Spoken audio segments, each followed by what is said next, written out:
Secret Files. Sa pangalang Marcos.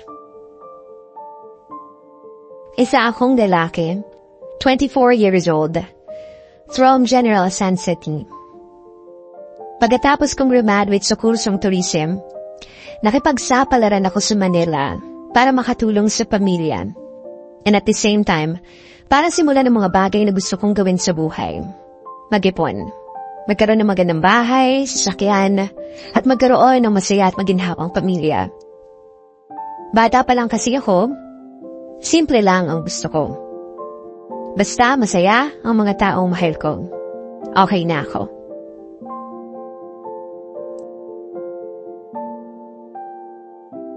Hanggang sa hindi ko inaasahan, napunta ako sa ibang bansa at nakapagtrabaho sa isang hotel. Dito ko nakilala ang babaeng nagpatibok ng puso ko. Hindi siya ang una kong nakarelasyon. Pero iba ang binigay niyang pakiramdam sa akin. Nag-aaral pa lang ako, may mga babae na rin ako nakakasama at naging girlfriend. Pero iba si Dayan. Hindi niya totoong pangalan. Magkasundo kami sa maraming bagay. Siguro kasi pareho kaming masayahin at nagtatrabaho para sa mga mahal namin sa buhay. Naging masaya ang relasyon namin kahit na may ilang bagay din kaming hindi pinagkakaunawaan. 2 taon din kami habang nasa ibang bansa. Pero kailangan niya umuwi sa Pilipinas para makita ang pamilya niya. Hanggang sa nakahanap siya ng ibang trabaho at naging busy. Hindi natugma ang mga oras namin. Madalas pinag-aawayan namin. Oras. Hanggang sa umabot sa puntong naghiwalay kami. Pero nasa ibang bansa pa rin ako. Hanggang sa may nakilala akong kaibigan bago kong katrabaho. Nagbibigay ng advice. Kasamang lumabas at nagpapalakas ng loob ko at madalas kasama sa inuman. Siya si Aris. Hindi niya totoong pangalan. At inamin niya sa akin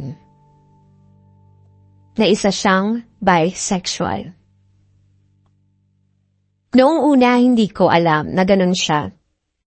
Kasi hindi naman halata sa kilos at pananalita niya. Ang sabi niya sa akin, gusto niya daw ako.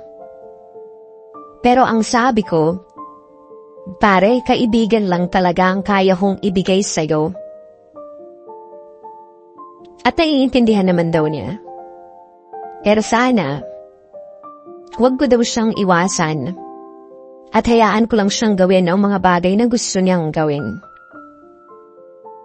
Pagkasama namin ang mga katrabaho namin, palihim siyang nagbe-message ng mga sweet quotes. At minsan, nag-i-invite pang magkape.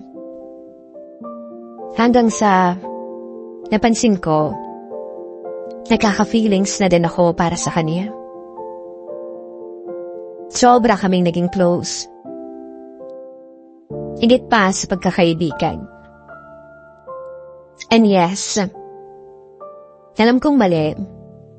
Mali yung nararamdaman ko sa tingin ng Diyos at sa tingin ng maraming tao. Pero wala eh. Hindi ko mapipigilan ito. Hindi nagtagal, pumayag akong lumabas kami ni Aris nang kaming dalawa lang. Date. Yun ang tawag niya. Ang awkward pa rin pakinggan para sa akin. Pero hinayaan ko na lang.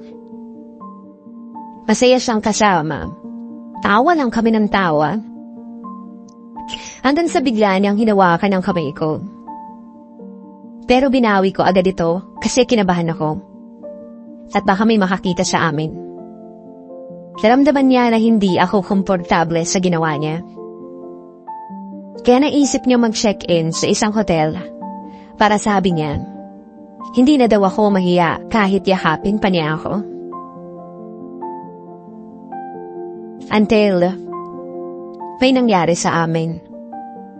Hindi lang isang beses, nasundan pa ng maraming beses. Hanggang sa pakiramdam ko, mahal ko na rin siya. Naging kami ni Aries nang walang nakakaalam. 8 months na kami mula nung official na naging kami. And then dumating ang araw na nakaka-chat ko na ulit ang ex ko, si Diane. Magbabakasyon siya. At saktong tumapat sa bakasyon ko. Nakita kami sa Pilipinas. Hindi alam ni Aries. At ayokong isipin ni Aries na iiwan ko siya at makikipagbalikan ako sa ex ko. Till napatalas ang pagkikita namin ni Diane. Coffee and casual sex. Hanggang sa sinabi niyang gusto niyang makipagbalikan. Noong mga panahon na sinabi niya sa akin yun,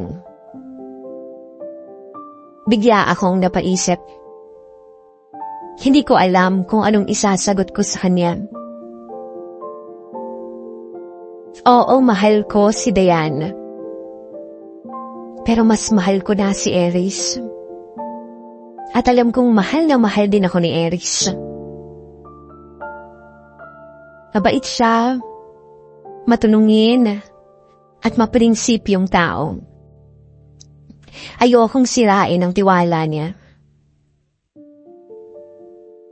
Naguguluhan pa rin ako.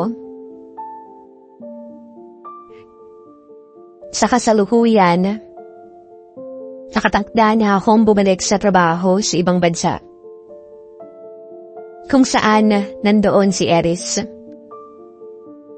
Excited ako na makikita ko na siya. Pero, nagigilty ako na pinalampas ko si Diane para sa kapwa ko, lalaki.